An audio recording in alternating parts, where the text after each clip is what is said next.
Muy buenos días, hermanas y hermanos centroamericanos y especialmente los residentes en Costa Rica. El día de hoy, el Instituto Centroamericano de Estudios Fiscales me ha encomendado la tarea de dar a conocer los principales hallazgos de nuestro último documento, el que hemos titulado Los desafíos fiscales del nuevo gobierno de Costa Rica. Este documento para el diálogo fiscal nosotros lo hemos preparado con el propósito de hacer un análisis de la situación que vive actualmente el hermano país de Costa Rica, especialmente en el ámbito fiscal, y presentar una serie de propuestas al gobierno que está vigente, especialmente en el momento en el que están haciendo una presentación o preparación del próximo presupuesto de ingresos y gastos del Estado. Por supuesto que nosotros estuvimos evaluando y tenemos un seguimiento muy cercano de la situación costarricense y pensamos cuál era el momento más oportuno de lanzar este documento.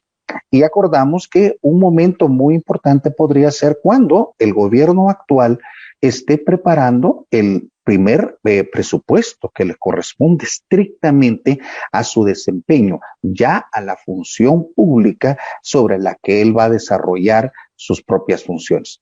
Para el efecto, primero quisiera recordarles que tanto el documento que tiene como consecuencia o de donde origina todo lo que vamos a ver, están publicados en el portal del Instituto Centroamericano de Estudios Fiscales, www.icefi.org, así como la presentación que vamos a realizar en algunos momentos.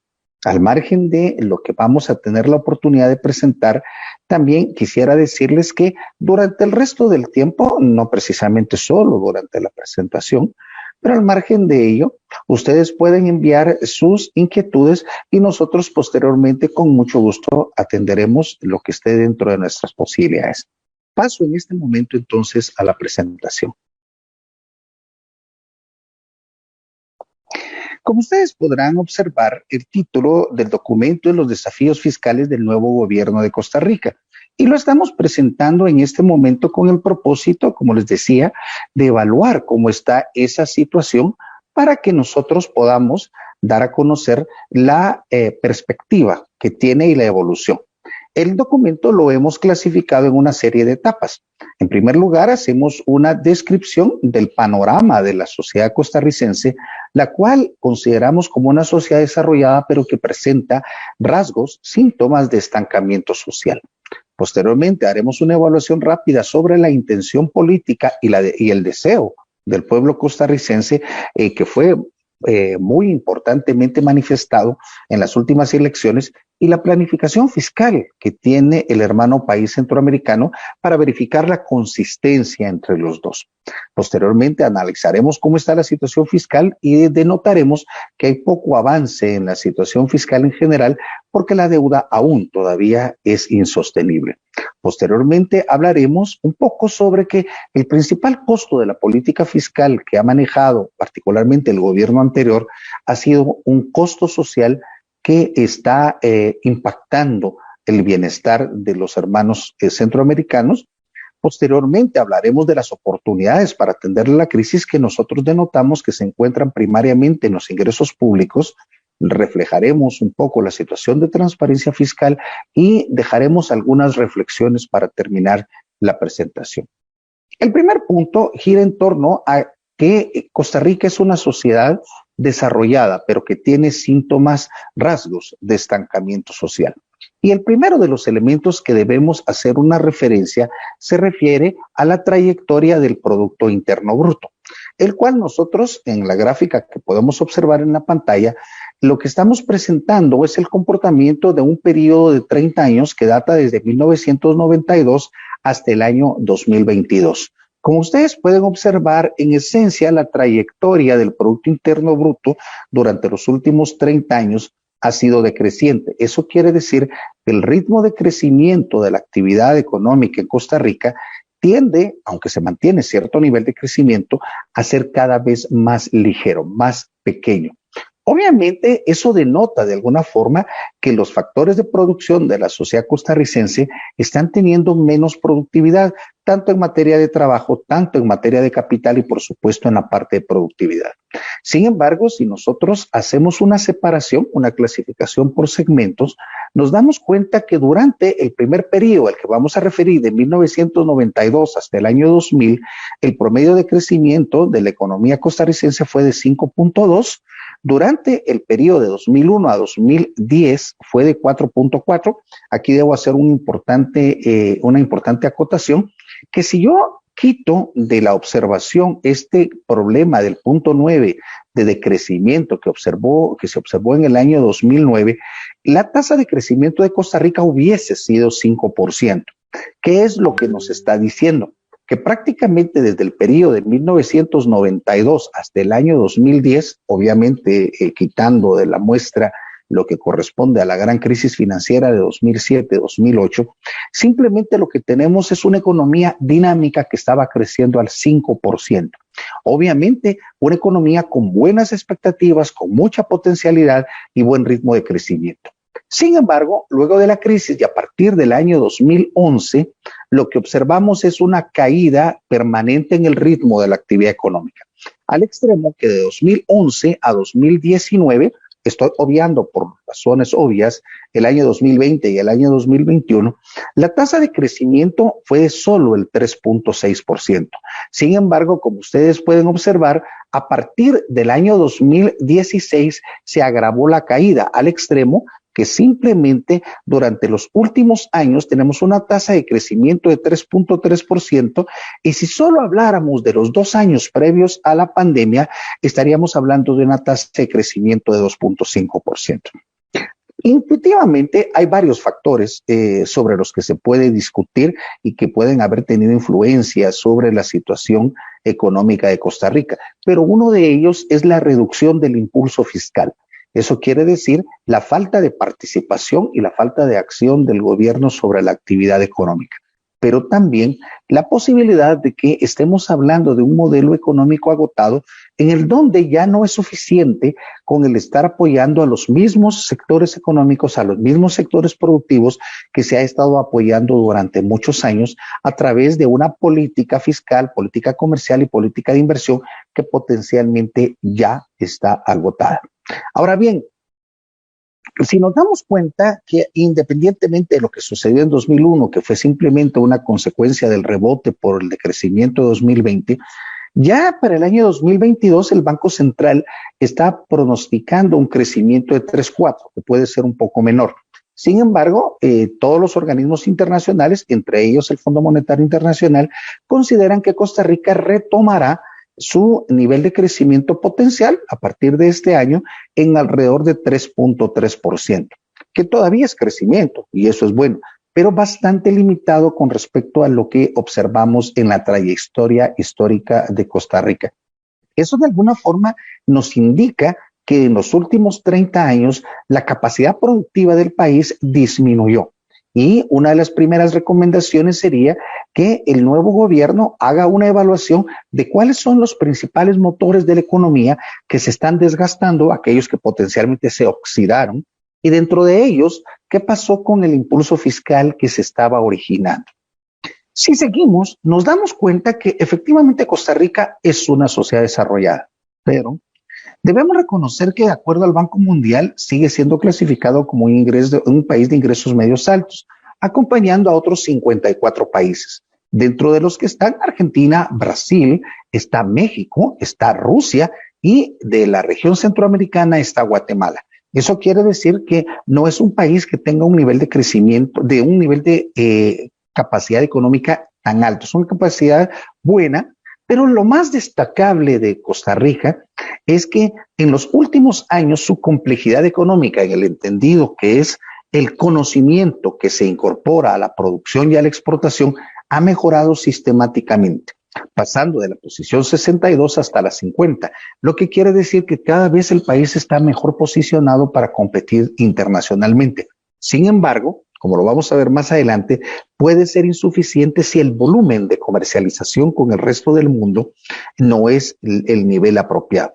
También hay que reconocer que el país en los últimos tiempos, con la excepción de 2022, que todos conocemos lo que está sucediendo a nivel internacional, la inflación se ha mantenido relativamente estable y el país ha vendido un esquema de estabilidad macroeconómica general. Por supuesto, han habido algunos problemas, especialmente en materia fiscal, pero al margen de eso, la estabilidad macroeconómica ha sido uno de los principales estandartes del país. Y hay que reconocer que como consecuencia del prestigio histórico que tiene Costa Rica, en el año 2021 se permitió su acceso a la Organización de Cooperación y Desarrollo Económico, la OCDE. O sea, debemos reconocer que el país tiene fuertes avances y muy importantes. Sin embargo, hay algunos síntomas que son preocupantes y que de alguna forma dan a entender que el modelo se está agotando o por lo menos que alcanzó un punto en el que debemos evaluar cuáles son los cambios que hay que implementar para repotenciar esa capacidad productiva. En primer lugar, la inversión se redujo del 24.6% del Producto Interno Bruto en 2018 a solo el 19.6% en 2021. Esto puede estar causado, pero no es una razón única, por la reducción, la contracción dramática de la inversión extranjera que pasó del 8.3% del Producto Interno Bruto en 2007 hasta el 3.4% del PIB en 2020. En este periodo, Costa Rica dejó de ser el principal destino de la inversión extranjera en Centroamérica a ser el segundo destino, cediendo su lugar a Panamá. También, uno de los principales factores es que en el índice de competitividad global, que de alguna forma refleja cómo está posicionado el país con respecto al resto del mundo en torno a la atracción de inversión, el país bajó desde la posición 47 en 2017 hasta la 62 en 2019. Eso quiere decir que durante los 2 años de este gobierno, el país perdió 15 puntos, pero no solo eso. Dejó de estar entre los 50 países más competitivos del mundo, lo cual de alguna forma es un síntoma inequívoco que algo se está haciendo mal dentro del país o que hace falta mejorar. También hay que reconocer que existe una fuerte tendencia a la depreciación del tipo de cambio, especialmente en este año como consecuencia del déficit fiscal crónico que se ha estado observando, alrededor de 7% del Producto Interno Bruto en promedio durante los últimos años, y por las expectativas de los agentes económicos que el volumen de reservas monetarias internacionales no será suficiente para atender las demandas. Sobre este particular hay que reconocer que el Fondo Monetario Internacional reconoce que Costa Rica no tiene el 100% del nivel de reservas recomendado, sino solo alrededor del 60%. Obviamente, Costa Rica, a diferencia del resto de los otros países centroamericanos, particularmente los del CA4, no se beneficia del ingreso de remesas familiares. Y entonces mucho depende de su potencialidad, de su capacidad exportadora. Eso hay que mejorarlo. La depreciación cambiaria desde 2021 ha sido del 7.4% y si tomamos interanualmente, o sea, como estaba el tipo de cambio justo hace un año, nos damos cuenta que en el último año se ha perdido 11.1%, que de alguna forma también ha influenciado la inflación. O sea, hay que reconocer que Costa Rica, a diferencia de los otros países de la región, tiene 2 grandes vectores que alimentan la inflación. No solo es lo causado por la política, por la guerra de Europa del Este, sino también el hecho de que la depreciación se está incrementando el nivel de precios. Así hay productos que están teniendo un doble en efecto. Por ejemplo, los combustibles no solo están incrementándose por el hecho de que estén aumentando sus precios internacionales, sino también están incrementándose porque el aumento del tipo de cambio los lleva hacia un punto, y así como otros productos. También hay que reconocer, como lo mencionábamos, lo del déficit comercial, pero muy importantemente, y ahora entramos al campo social, que en materia del índice de desarrollo humano, aunque Costa Rica sigue siendo considerado un país de desarrollo humano muy alto, lo que es aplaudible y ha sido objeto prácticamente de envidia de todos los centroamericanos durante toda la historia de este país, pero retrocedió de la posición 51 en 1999 a la 62 en 2019. Actualmente, luego de algunos periodos, ya no es el país más desarrollado de la región, habiendo cedido su lugar a Panamá. También hay que reconocer que en los últimos años el peso relativo de los salarios pasó del 50.5% del ingreso en 2013 hasta el 48.7% en 2021. Intuitivamente esto lo que me dice es que los salarios, los trabajadores están percibiendo menos de del ingreso nacional y que el excedente de explotación y también los ingresos mixtos brutos están percibiendo más. De alguna forma lo que me está indicando es que la desigualdad aumentó y es cierto. El mismo Instituto de Estadística de Costa Rica nos dice que el índice de Gini creció desde el punto 57 en 2010 hasta el punto 52.4 en 2021. Eso quiere decir que en la última década el gobierno no ha hecho mucho para evitar el aumento de la desigualdad. Por supuesto, como podemos observar y lo vamos a confirmar, las políticas actuales lo que han estado haciendo es exacerbando esa desigualdad. También el nivel de desempleo, que en promedio entre 2011 y 2018 fue de 9.5 de la PEA, bastante alto, en 2021 terminó con 13.1. ¿Qué es lo que ha producido esto primariamente? Aparte de un mantenimiento de la pobreza, un aumento de la informalidad, que hoy, de acuerdo a los datos del mismo Instituto de Estadística, subió de 35.7 a 45.8. Eso quiere decir que prácticamente la mitad de la población costarricense ya está trabajando en sectores de baja capacitación. Y eso sí es un problema, porque recordemos que las personas que trabajan en el sector informal carecen de prestaciones apropiadas, de prestaciones sociales apropiadas y, por supuesto, de alguna manera, en alguna medida quedan al margen de la seguridad social. La pobreza y la pobreza extrema son 23 y 6.3% de la población. Y nosotros podemos observar que esos indicadores prácticamente se han mantenido constantes desde 2011. Por supuesto, alguien me puede decir, bueno, por lo menos no se bajó. Claro, pero también significa que no se mejoró.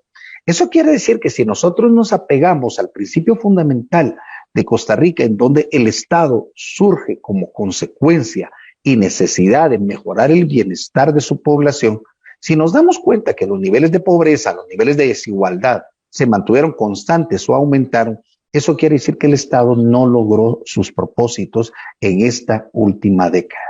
Por supuesto, también la criminalidad, en términos de la tasa de homicidios por cada 100,000 habitantes, ha crecido, pero mucho de esto tiene que ver con la incorporación paulatina y preocupante del narcotráfico en algunas regiones costeras. Ahora bien, ya vimos cómo está la situación y ahora preocupémonos qué es lo que está haciendo el Estado para tratar de corregir, para tratar de crear condiciones para aumentar la producción, pero también para crear condiciones para mejorar el bienestar de la población. Y hay que reconocer que en términos generales las diferentes agencias internacionales de noticias nos dieron a conocer que el sentimiento de la población en las últimas elecciones fue de un mensaje de castigo a los partidos tradicionales a los que se acusaba del aumento de la pobreza, del desempleo, de la desigualdad y de la creciente deuda. En una de sus alocuciones, ya el presidente Chávez consideró necesaria la reconstrucción de esa democracia a partir de la recuperación de la atención a las necesidades de la población, porque estimaba que en los últimos años esta población ha sido afectada por la introducción de un modelo que ha permeado de tal manera que ha aumentado la desigualdad y consecuentemente ha reducido el bienestar social de los costarricenses, lo cual es completamente correcto, como hemos observado en las estadísticas previas. En ese mismo camino, diferentes organismos de planificación del país emitieron el Plan Estratégico Nacional 2050, en donde se contempla que para mejorar las condiciones de vida de los costarricenses y avanzar en el cumplimiento de los objetivos de desarrollo sostenible, se necesita una inversión mínima de alrededor de 8.636.9 millones de dólares, aproximadamente 13.9% del Producto Interno Bruto de Costa Rica, el cual obviamente está diluido durante los siguientes 28 años. Por supuesto, a esto hay que sumarle los gastos de mantenimiento. Entonces, la población el presidente de la República, representante de la Unidad Nacional, jefe del Ejecutivo y los propios organismos de planificación entienden que hay que reconvertir el país para lograr la atención de esas condiciones. Sin embargo, hay una discrepancia abierta en el accionar fiscal del gobierno que todavía tiene las líneas determinadas por el gobierno anterior. La política fiscal del gobierno de Carlos Alvarado, y que está todavía reflejada en el marco fiscal de mediano plazo 2022-2027, descansa enteramente en la implementación de una estrategia de austeridad con el fin único de reducir la deuda pública. Aquí hay que reconocer que definitivamente reducir la deuda pública es importante. Sin embargo, no es el único objetivo. Como estuvimos platicando hasta hace un momento, si bien es cierto, este objetivo es deseable y es urgente, también hay que reconocer que lo debemos hacer sin dañar el bienestar de la población.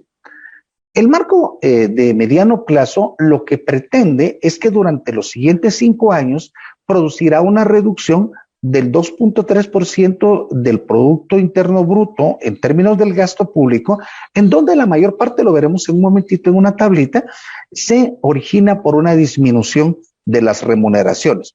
Ahora, aquí hay que reconocer, como lo vamos a ver en un momento, que efectivamente es apropiado y necesario la optimización del gasto público, pero hay que tener mucho cuidado con la implementación de un esquema de estrategia, una estrategia de austeridad general, porque eso puede tener serios impactos sobre la sociedad.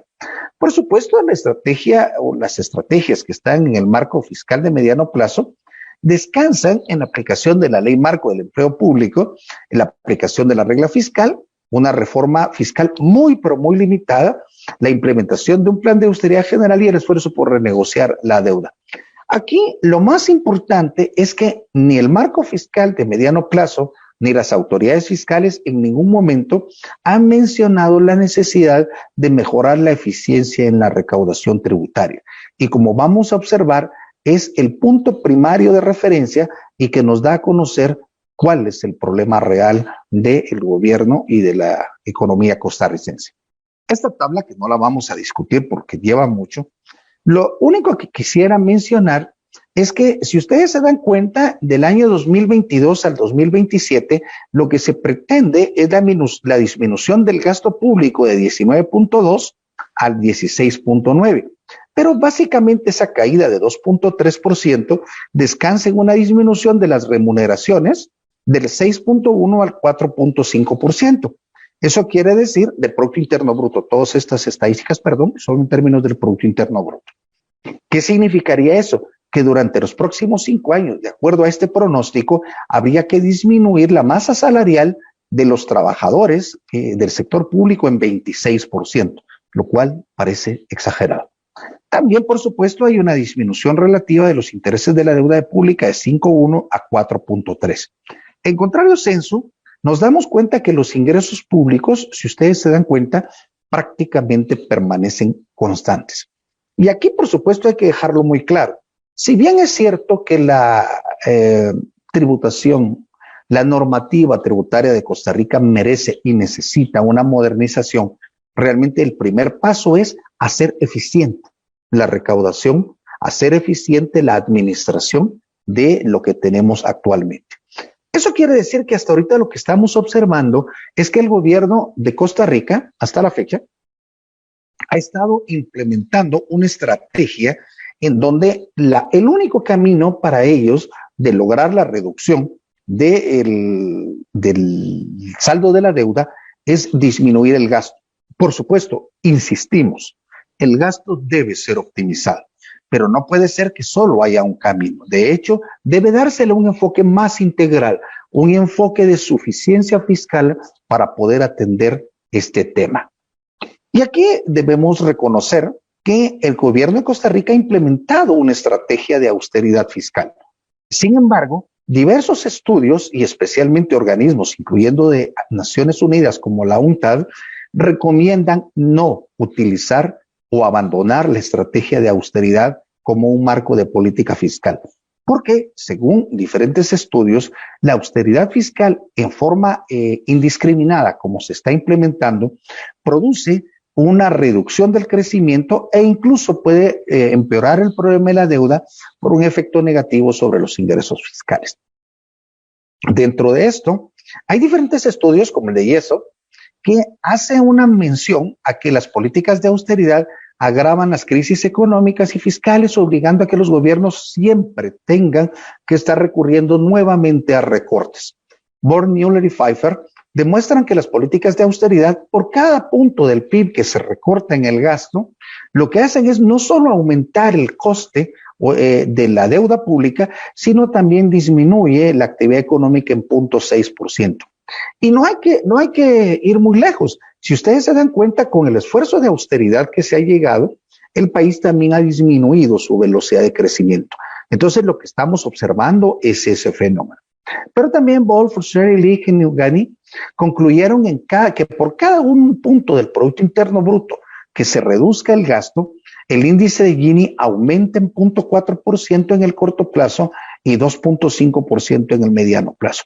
Eso quiere decir que las estrategias de austeridad también producen un aumento en la desigualdad económica. Ahora bien, analicemos si hasta la fecha las estrategias seguidas han tenido algún tipo de resultado. Y lo primero que encontramos es que si hacemos un análisis sobre el comportamiento de los gastos públicos, vamos a tratar de hacer una separación, lo cual es muy difícil, del periodo de la pandemia. Nos damos cuenta que efectivamente a partir de 2019 hubo un pequeño incremento del gasto público que se mantuvo razonablemente similar en el año 2021.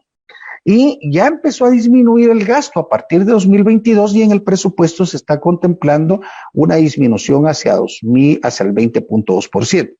Si observamos la serie, todavía el dato esperado para 2022 es mayor que los que se observó históricamente durante el periodo de los cinco años previos. Y entonces uno inmediatamente dice, bueno, entonces la austeridad no ha tenido ningún tipo de impacto. No, como lo vamos a ver más adelante, el problema es que sí ha habido impacto en la composición del gasto, pero debido al peso relativo que ocupan los intereses de la deuda, aun cuando se haga mucho esfuerzo por tratar de reducir el gasto en materia de remuneraciones, en materia de inversión, lo que termina ocupando ese espacio vacío es el pago de intereses de la deuda. Y entonces hace muy difícil realmente lograr que se disminuya la deuda a puro esfuerzo de reducción del gasto. Aquí debo ser muy claro. ¿Y de dónde viene que los señores que estuvieron en el ámbito de finanzas no saben nada? No. Debemos reconocer que esto viene de un estudio que publicó el Banco Interamericano de Desarrollo, en donde estableció, según estimaciones, que el gasto no utilizado apropiadamente en Costa Rica es de alrededor de 4.7% del Producto Interno Bruto. Eso quiere decir que según sus estimaciones, hay 4.7% del Producto Interno Bruto que se puede optimizar. Pero cuando se dice que se puede optimizar, lo que significa es que deben hacerse evaluaciones, deben hacerse mediciones y, de ser posible, reingenierías en los diferentes procesos, de tal manera de que esos recursos, si son sobrantes luego de la revisión, se trasladen a otros ámbitos que pueden ayudar a mejorar el bienestar de los costarricenses sin perder el impulso fiscal. Entonces, el mal gasto no significa necesariamente que hay que recortar el gasto, pero sí ha sido utilizado como una muleta para decir, mire, fíjese que hay mal gasto y como tal lo que hay que hacer es reducir ese gasto público. Ya les dije que efectivamente hay mal gasto, eso hay que optimizarlo, no podemos cerrar los ojos.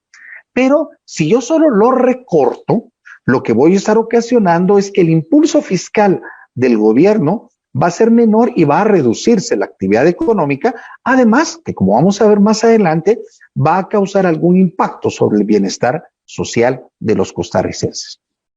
Pero el principal problema no es ese. Si ustedes se dieron cuenta, prácticamente el gasto se ha mantenido constante, salvo la última parte que creció un poco. pero ustedes van a notar que incluso y a pesar de una reforma fiscal de acción limitada, muy limitada en 2018, la carga tributaria se ha mantenido relativamente constante. Por supuesto, si obviamos los años 2020 y 2021, que están fuertemente influenciados por la crisis sanitaria, nos damos cuenta que incluso el gobierno anterior, muy mal, pronosticó que para el siguiente año, para este año, perdón, la carga tributaria va a ser de 12.5. Nosotros no lo creemos. Creemos que este año la carga tributaria va a andar entre 13.5 e incluso potencialmente el mismo 13.9%. Pero ¿y entonces por qué pusieron solo 12.5% en el presupuesto? Y nos damos cuenta que en los últimos años, lamentablemente, ha sido una práctica de opacidad que han seguido las autoridades del Ministerio de Hacienda, que nosotros esperamos que a partir del gobierno actual sea eliminada, porque de alguna forma los costarricenses merecen conocer cuáles son los números verdaderos esperados. Al margen de eso, nos damos cuenta que efectivamente sí hay un pequeño aumento, aproximadamente un punto del Producto Interno Bruto, desde la implementación de la reforma hasta esto. Por supuesto, un punto del Producto Interno Bruto tiene mucho que ver, como lo vamos a ver, más que todo con la adhesión, con la incorporación a la base gravable del impuesto al valor agregado en la sustitución de los servicios, pero no necesariamente ha implicado una mejora en la colecta de impuestos. O sea, simplemente se incorporaron más sujetos al pago, pero no necesariamente se mejoró la eficiencia. Dado lo que estamos observando, gasto creciente y la recaudación se mantiene constante en esencia, el déficit fiscal ha ido aumentando. Por supuesto, como consecuencia de la austeridad, ya en el año 2021, también por el impacto significativo de la recuperación tributaria, el déficit fiscal bajó a 5%. Si nosotros obviamos, porque es lo correcto, los años 2020 y 2021 de la evaluación, porque están fuertemente conectados, nos deberíamos fijar en qué es lo que esperamos para el año 2022. Y aunque en el presupuesto se dice que hay 6.1% de déficit fiscal esperado, nosotros no lo creemos. Creemos que va a andar por el orden de entre 4 y 4.5%. Eso quiere decir que la política de austeridad fiscal sí ha disminuido el déficit, pero también ha habido un poco de aumento de recaudación como consecuencia rezagada de la reforma tributaria de 2018. Ahora bien, todavía este déficit de 4.5% es muy alto. Y eso es lo que planteaba Yeso. ¿Qué es lo que pasa? Que como ya me di cuenta que no es suficiente, tengo que bajar más el gasto. Y cuando me dé cuenta que no es suficiente, voy a tener que bajar más el gasto, porque el problema es que cuando disminuya la actividad económica, voy a impactar negativamente sobre la recaudación tributaria. ¿Qué es lo que esperamos con la deuda pública? Si todo camina conforme está previsto en el presupuesto, la deuda pública estaría ubicándose en torno al 69.2% del Producto Interno Bruto. Podría llegar a 70%. ¿Pero por qué podría llegar a 70%? Sobre todo por la variación del tipo de cambio. Porque si bien es cierto, en el país la deuda externa no es muy importante, no es tan grande como la deuda interna, al final sí se ve afectada por la variación cambiaria.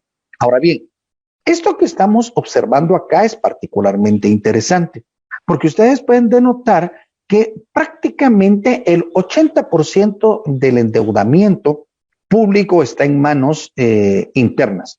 Eso no es en el sentido estricto un problema. El problema para aspectos financieros fiscales es que la tasa de interés que se le aplica a la deuda interna es muy alta.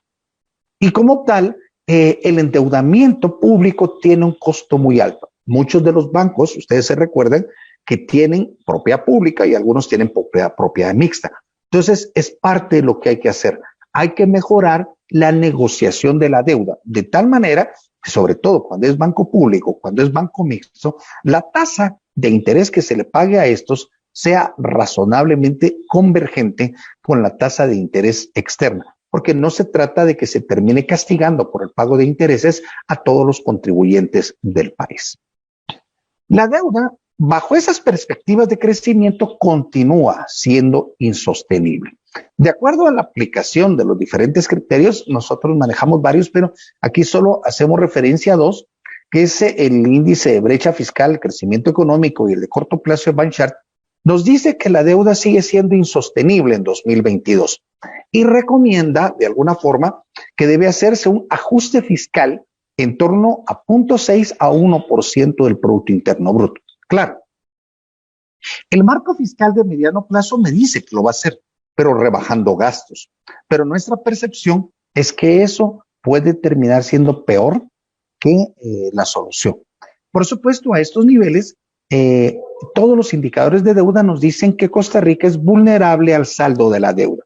Ustedes pueden observar el saldo total de la deuda con respecto a los ingresos tributarios es prácticamente el doble de lo recomendado.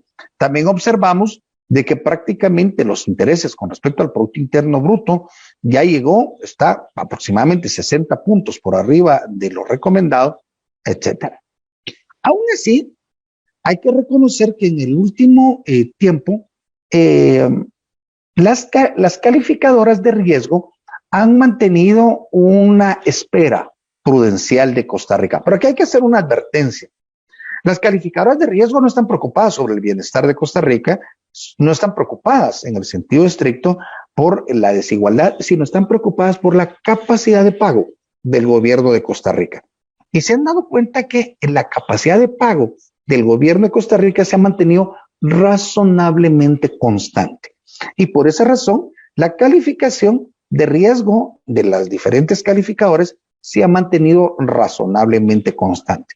Todos los que sabemos un poquito de esto, sabemos que, por ejemplo, para alcanzar el grado de inversión de un país, nosotros quisiéramos que, por ejemplo, tuviéramos una calificación de BBB en algunas de las calificadoras. Y obviamente en esta calificación de BBB, que son las de Standard & Poor's y Fitch Ratings, nos dice que el país está verdaderamente lejos sobre ese particular. Eso quiere decir que las calificadoras sí perciben que la situación es estable, que el país va a poder pagar. ¿Por qué? Porque ha estado siguiendo la disciplina fiscal necesaria para pagar la deuda. Pero en el camino para pagar la deuda ha habido un costo. ¿Cuál es el costo social de la austeridad? La gráfica que ustedes tienen en la pantalla nos denota que sí ha habido una disminución del peso relativo de los gastos dirigidos a funcionamiento. Y aquí lo pueden observar ustedes, pero lamentablemente ese gasto de funcionamiento ha disminuido, dicho sea paso también los de gastos de capital, como lo pueden observar, pero el espacio de los gastos de funcionamiento ha sido llenado por más intereses de la deuda. Bueno, y aquí el primer problema es que como mucho del endeudamiento es con bancos ubicados en el interior del país, la deuda nueva es muy cara. Y entonces simplemente los que se han estado alimentando de esta situación son los propietarios de los bancos, ya sea públicos o mixtos. Como tal, la mayor parte de la población no tiene una percepción clara que las cosas hayan cambiado, pero ustedes se dan cuenta que ya en los últimos 10 años los gastos de funcionamiento han perdido 9 puntos sobre el peso relativo. Ese no es lo destacable. Lo más importante es qué ha sucedido con los destinos. Y ustedes se dan cuenta, recuerden que cuando empezamos al principio hacíamos la referencia de que la sociedad costarricense daba síntomas de estancamiento. Y gran parte del estancamiento es porque el gobierno no está destinando más recursos para atender algunas áreas, pero hay algunas en particular en donde cada vez se está destinando menos. Un ejemplo es el ámbito de educación. Si ustedes se dan cuenta, y al margen de la disposición constitucional que obliga al gobierno a tener una cantidad fija en la asignación presupuestaria anual para educación, nos damos cuenta que en 2017 la asignación presupuestaria para educación era 7 puntos del Producto Interno Bruto, pero en el presupuesto de 2022 es 5.9. Aparte de que estamos violando la disposición constitucional, significa que el coste del ajuste, la austeridad que está siguiendo el gobierno, ha sido en términos de reducirle recursos a la educación, pero también en la parte de aspectos económicos e infraestructura. ¿Cómo Como tal, ¿qué estaríamos esperando ante esta disminución de aspectos económicos, infraestructura y de educación? Una población que en el mediano plazo va a estar menos bien preparada y también menos apropiada la capacidad y la calidad de la infraestructura. Claro, volvemos al punto de referencia. Alguien me dice inmediatamente, pero mire, es que hay desperdicio de recursos en el ámbito educativo.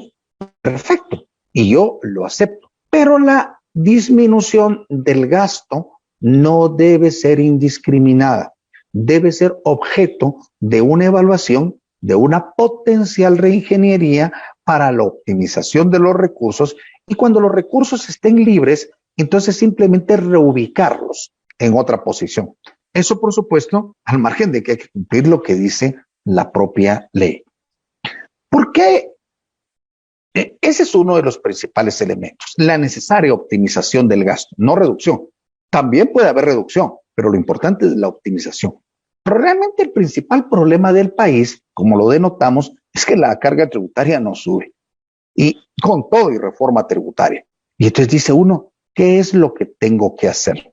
Bueno, hay que reconocer que en los últimos tiempos el peso relativo del impuesto sobre la renta ha incrementado. Pero también hay que reconocer de que ha disminuido el peso relativo de otros impuestos. Muchos de estos impuestos habrá que llegar al momento de evaluar si vale la pena eliminarlos. ¿Por qué?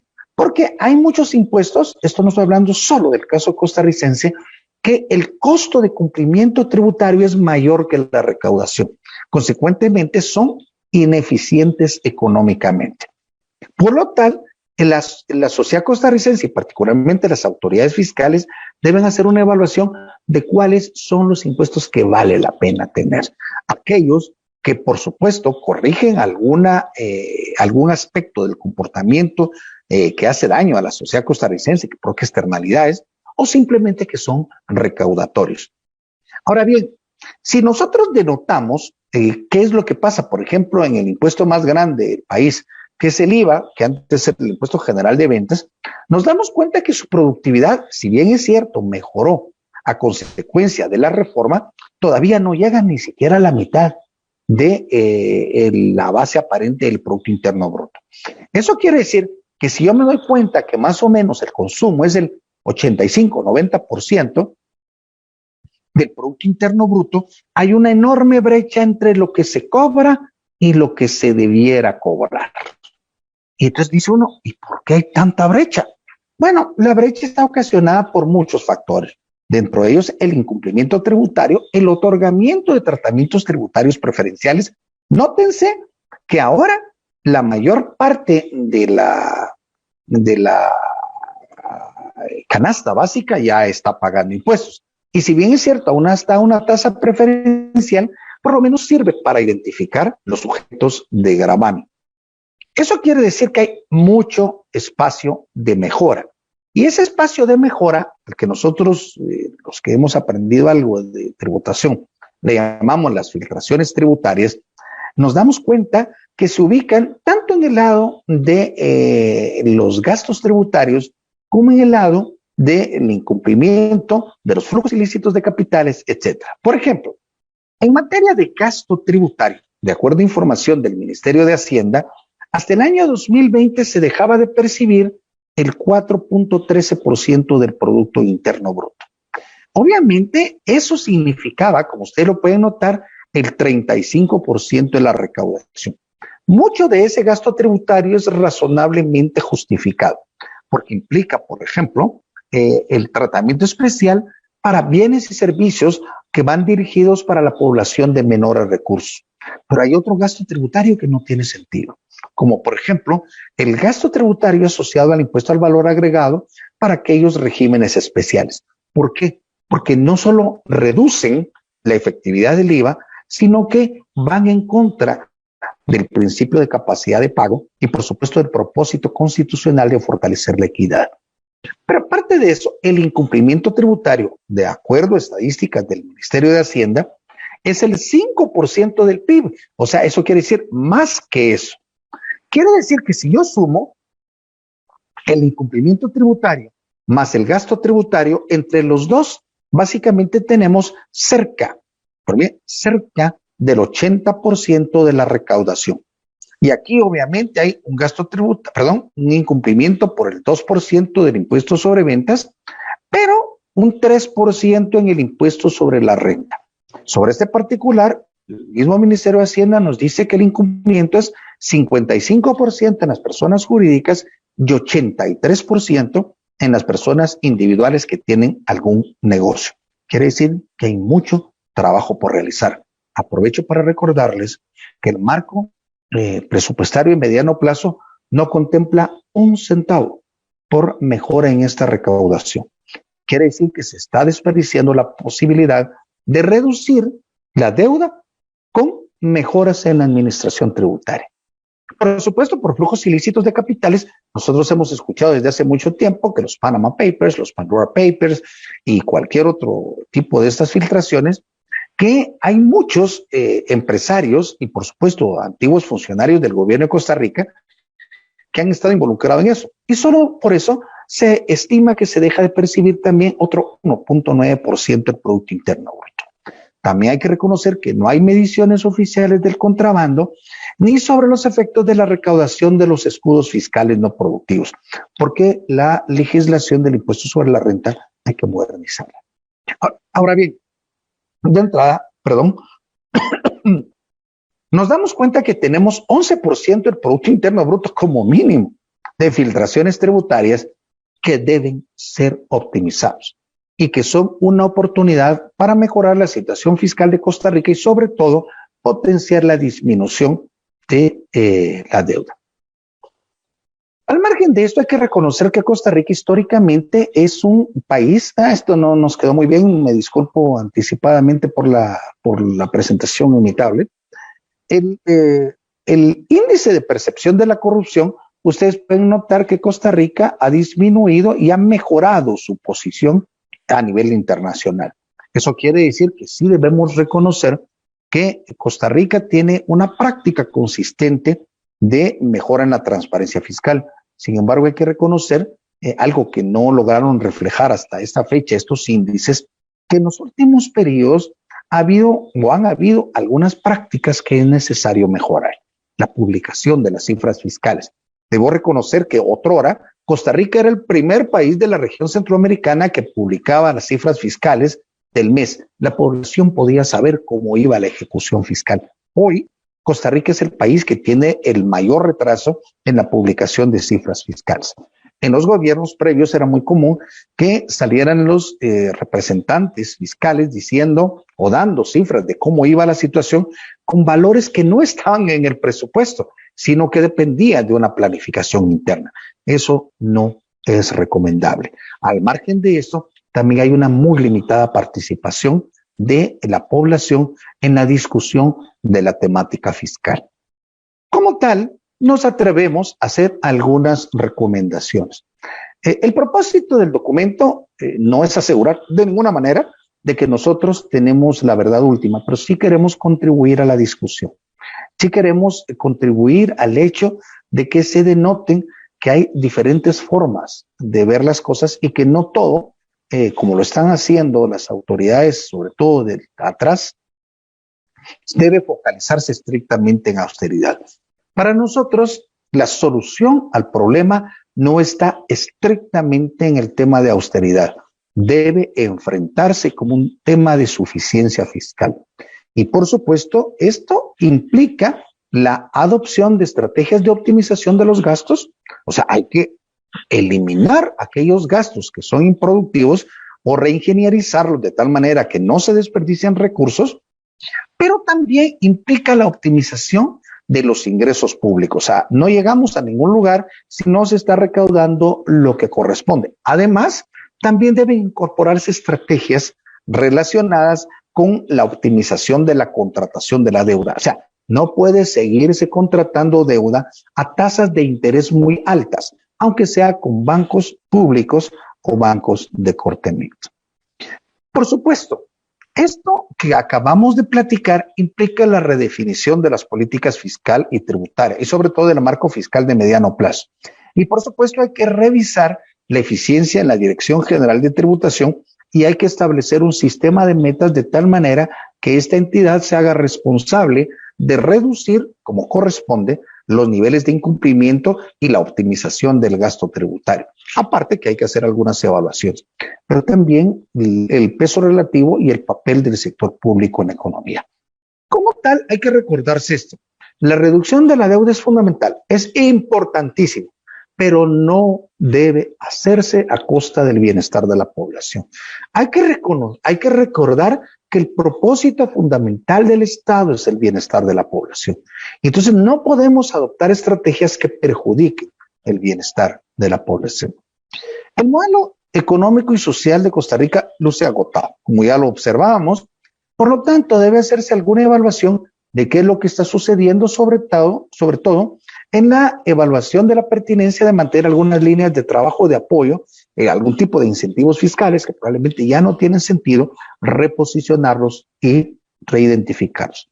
Por supuesto, hay que vitalizar la transparencia fiscal, hay que fortalecerla nuevamente, abandonando las prácticas de opacidad y robusteciendo los espacios de participación ciudadana.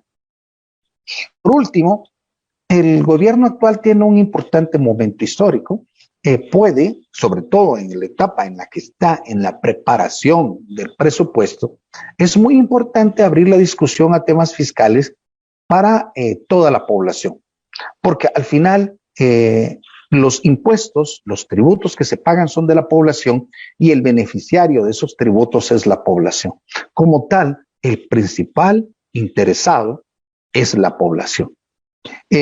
Nuestro propósito es contribuir a la discusión y tratamos de alguna manera de crear alguna estrategia en donde nosotros simplemente lo que estamos tratando de hacer es plantear que es importante revisar el camino que se ha seguido hasta la fecha. Por supuesto, esto nos puede traer como consecuencia una revisión de algunas de las estrategias que se han seguido hasta la fecha. Pero por supuesto, cuando el bienestar de la población está por medio, es apropiado hacerlo. Para nosotros, en ICEFI ha sido un gusto platicar con ustedes esta mañana. Si existe alguna duda sobre el particular, sobre el tema que acabamos de presentar, pues nosotros estaremos con mucho gusto en la mejor disposición de responderlo. Esto puede ser, no en este momento precisamente, sino en el futuro, pueden enviar un correo directamente a la página, al portal de ICEFI. Nosotros con mucho gusto lo atenderemos con la prontitud del caso. Ha sido un placer, hermanos centroamericanos, hermanos costarricenses. Un abrazo a toda la región y nos seguimos viendo. Hasta pronto.